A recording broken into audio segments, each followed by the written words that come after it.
Why, hello there, everyone! My name is Mr. Fantastic, and welcome back to Phoenix Wright, Ace Attorney. In the last episode, we left off by trading cards with Cody Hackins and figuring out that, apparently, Cody Hackins saw some stuff that we didn't want to see presented in court. But then, we figured out that Gumshoe is spying on us, and he took Cody in for custody. So, we can expect Cody to be testifying here today in court.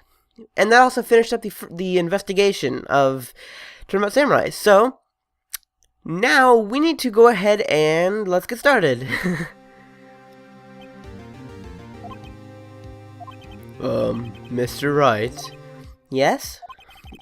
Why do you look so unhappy? Nothing. Really, it's nothing at all.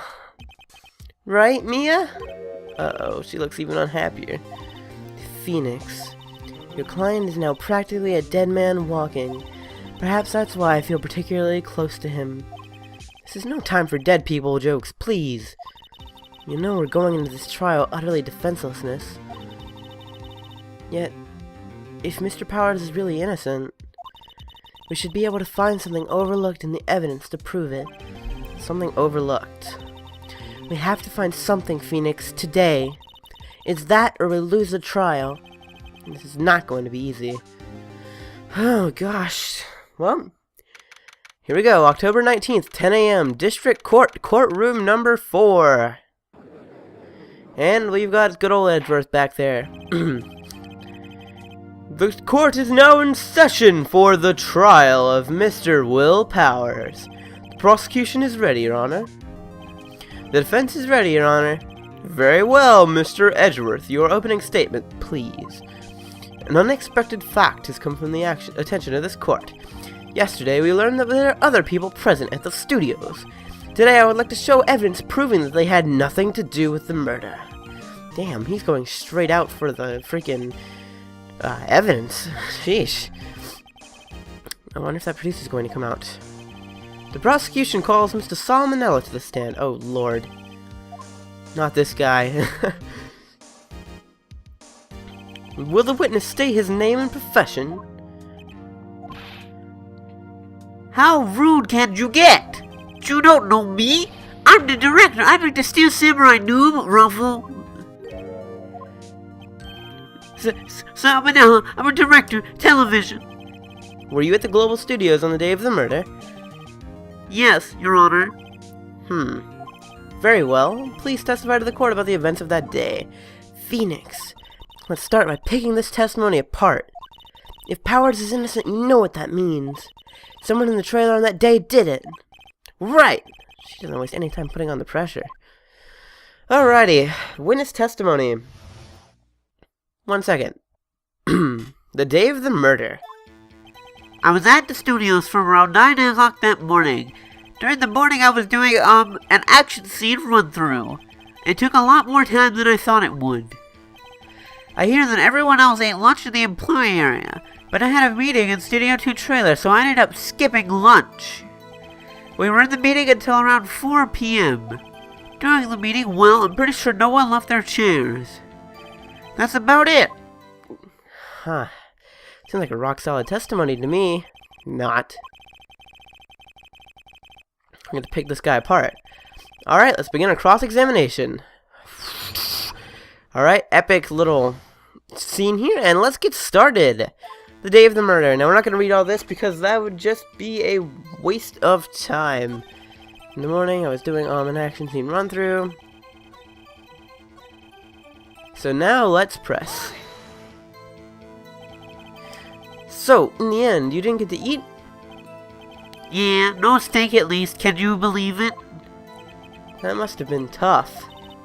Phoenix. Yeah? Doesn't something strike you as odd about that? Well, if we think about it, it's contradictory. Because, well, I'll just let the game explain it. Yeah, it does seem odd now that you mention it. Mr. Manella! What do you mean? When I went to that trailer, I saw something on the table. There were 2 plates on the table, the same kind of plates as in the employee area. Who ate lunch there? Yeah, Good call.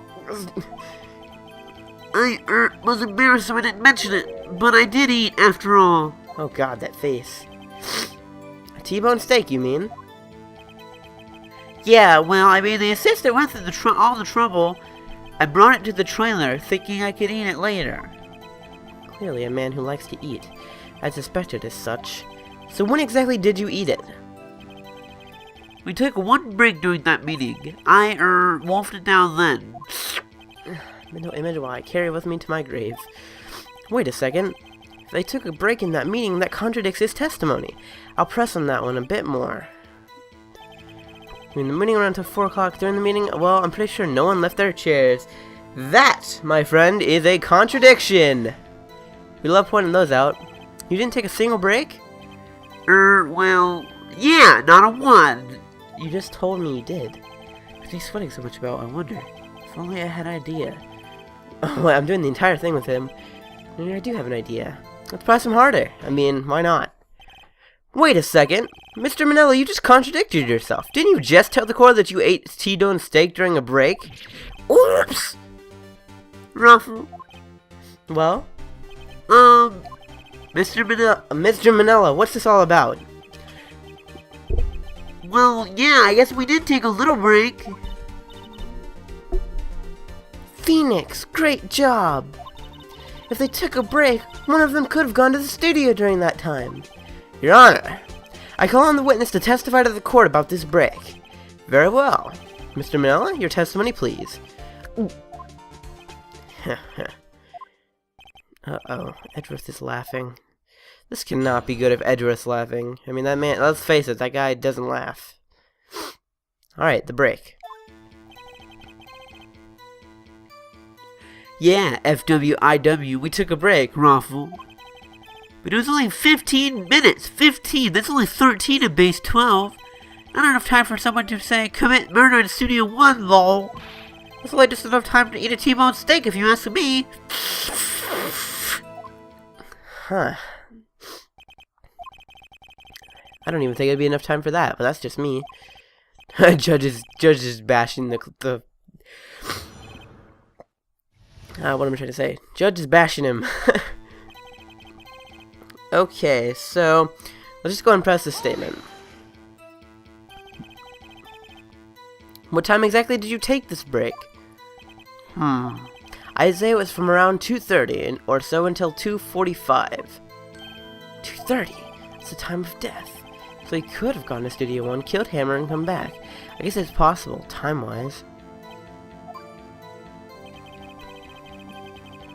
Alright, let's press this statement. What were you doing for those 15 minutes? Eating my T-bone steak, what else? There were 2 plates on the trailer table.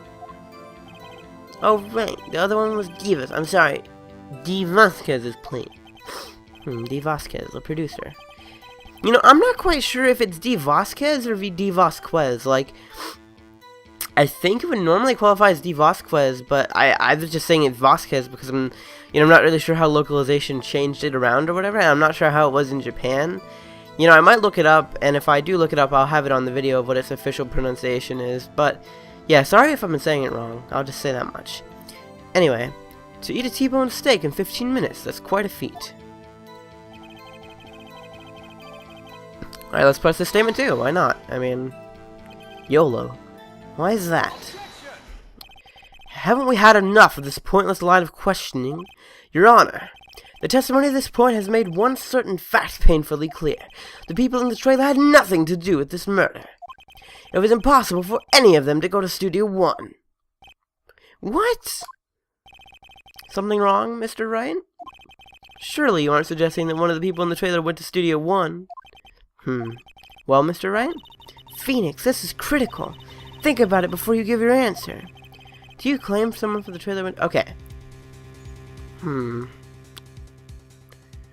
Okay, so... if we think about it, there was a 15-minute interval between their meeting. Someone probably couldn't have gone from their meeting to the other studio.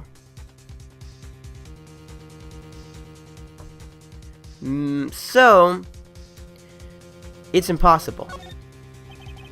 I don't want to write off so many possible suspects, but I can't keep claiming the impossible either. I agree that it wasn't possible for anyone in the trailer to go to the studio in that time.